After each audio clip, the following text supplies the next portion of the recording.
نحمدہ ونصلی علی رسولہ الکریم اما بعد۔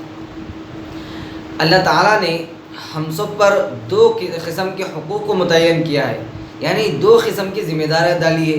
ایک ہے حقوق اللہ، دوسرے ہیں حقوق العباد۔ حقوق اللہ کہتے ہیں اللہ تعالیٰ کے حقوق، جیسے کہ نماز ادا کرنا، روزہ، زکوٰۃ، حج، یعنی وہ عبادات جو ہم تنہائی میں کرتے ہیں یا جس میں خالص اللہ تعالیٰ کا حق ہے، اللہ کی رضامندی کی نیت ہے۔ اور دوسرے حقوق ہیں حقوق العباد۔ دیکھیے، جہاں تک حقوق اللہ کا تعلق ہے، یعنی اللہ تعالیٰ کے حقوق، اس کے اندر فرائض کے حد تک تو کوئی چھوٹ نہیں ہے۔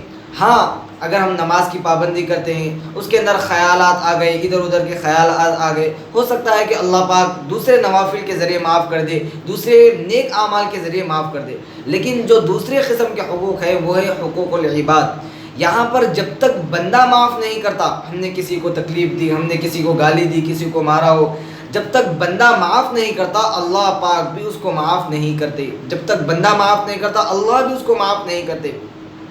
اسی وجہ سے حقوق العباد کے اندر، یعنی بندوں کے حقوق، بندوں کی ذمہ داری کے اندر ایک حدیث سب سے مشہور مسلم شریف کی، بخاری شریف یا متعدد کتابوں کے اندر یہ حدیث وارد بھی ہے۔ اللہ کے نبی صلی اللہ علیہ وسلم نے ارشاد فرمایا، المسلم من سلم المسلمون من لسانہ ویدہ۔ مسلمان وہ ہے جس کے ہاتھ اور زبان سے دوسرا مسلمان محفوظ رہے، یعنی مسلمان کی علامت، مسلمان کی نشانی، مسلمان کی صفت، مسلمان کی عادت یہ ہے، مسلمان کی تعریف یہ ہے کہ اس کی زبان اور ہاتھ سے دوسرا مسلمان محفوظ رہے۔ مسلمان کبھی اپنے ہاتھ سے، اپنے زبان سے کسی مسلمان کو تکلیف نہیں دیتا۔ اس لیے حقوق العباد کا ادا کرنا بہت ضروری ہے۔ ہم نے اگر کسی کو گالی دی، کسی کو اپنی زبان سے تکلیف دی، کسی کو اپنے ہاتھ سے مارا، اگر وہ بندہ ہمیں معاف نہیں کرتا تو قیامت کے دن اللہ پاک بھی معاف نہیں کریں گے۔ بلکہ مسلم شریف کی مشہور روایت ہے، اللہ کے نبی صحابہ سے پوچھتے ہیں، تمہیں پتہ ہے مفلس آدمی کون ہے؟ مفلس، صحابہ نے عرض کیا، یا رسول اللہ، مفلس آدمی وہ ہے جس کے پاس مال نہیں، جس کے پاس دراہم و دینار نہیں، یعنی جس کے پاس ساز و سامان نہ ہو، جسے ہماری زبان کے اندر فقیر یا محتاج آدمی کہتے ہیں۔ اللہ کے نبی صلی اللہ علیہ وسلم نے ارشاد فرمایا، میری امت کا مفلس وہ ہے جب کل قیامت کے دن روزے لے کر آئے گا، قیامت کے دن نماز، زکوٰۃ، صدقہ و خیرات لے کر آئے گا، لیکن کسی کو مارا ہوگا، کسی کو گالی دی ہوگی، کسی پر تہمت لگائی ہوگی، کسی پر الزام لگایا ہوگا۔ کل قیامت کے دن اللہ پاک جس شخص نے جس کو اس نے گالی دی تھی، اس کے نیک اعمال پورے ختم ہو جائیں گے۔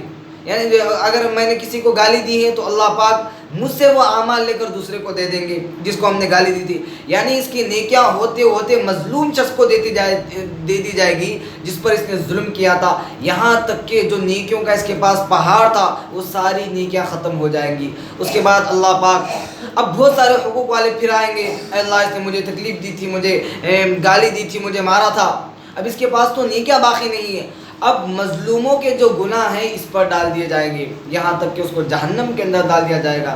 اس لیے میرے دوستوں، حقوق العباد سے بہت ڈرنے کی ضرورت ہے۔ اس حقوق کے اندر والدین کے حقوق آتے ہیں، یا اپنے بچوں کے حقوق آتے ہیں، میاں بیوی کے حقوق آتے ہیں، یا ہم تجارت کرتے ہیں، تاجروں کے ساتھ کس طرح سلوک کیا جائے، ہمارے ساتھ پڑوسی ہے ان کے حقوق آتے ہیں، یا غیر مسلم کے ساتھ رہنا ہے، ان کے ساتھ کس طرح رویہ کرنا ہے۔ پھر پڑوسیوں کے اندر مختلف قسمیں ہیں، ہم جس کے ساتھ ہمارا میل جول رہتا ہے، جس کے ساتھ ہم تعلق رکھتے ہیں، جس کے پاس ہم کام کرتے ہیں، اگر ہم کسی سے وعدہ کرتے ہیں، یہ سارے حقوق، کہیں پر بھی دھوکہ نہیں، کہیں پر بھی وعدہ خلافی نہیں، ایسی چیز جس سے آگے والے کو تکلیف ہو یا آگے والے کو دھوکے کا اندیشہ ہو، اللہ پاک کل قیامت کے دن ان لوگوں کو ہمارے خلاف کھڑا کریں گے اور ہماری نیکیوں کو ختم کر کے ہمیں جہنم میں ڈال دیا جائے گا۔ اس لیے ہمیشہ اپنی زبان کی حفاظت کریں اور اپنے ہاتھوں کی حفاظت کریں، ہمارا ہاتھ ناحق کسی پر نہ چلے، ہماری زبان ناحق کسی پر نہ چلے۔ ہاں، یہاں پر ایک مسئلہ سمجھنے کی ضرورت ہے جو نا اتفاق کی وجہ سے لوگ نہیں سمجھ پاتے۔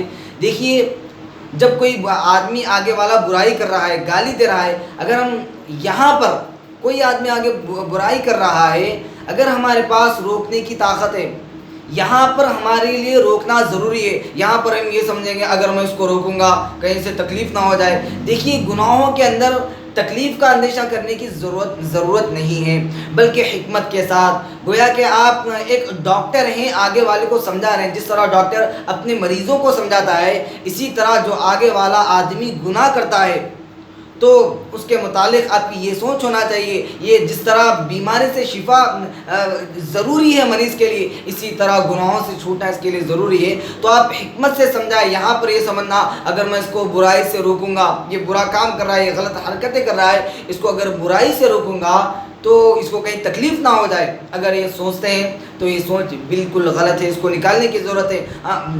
انشاءاللہ اور حقوق پر، جیسے والدین کے یا دوسروں کے جو حقوق ہیں، تفصیل سے الگ الگ کر کے اس کی ویڈیوز بناؤں گا۔ اللہ پاک سے دعا ہے اللہ پاک ہمیں صحیح معنوں میں حقوق اللہ کے ساتھ حقوق العباد ادا کرنے کی توفیق نصیب فرمائے۔ السلام علیکم ورحمۃ اللہ وبرکاتہ۔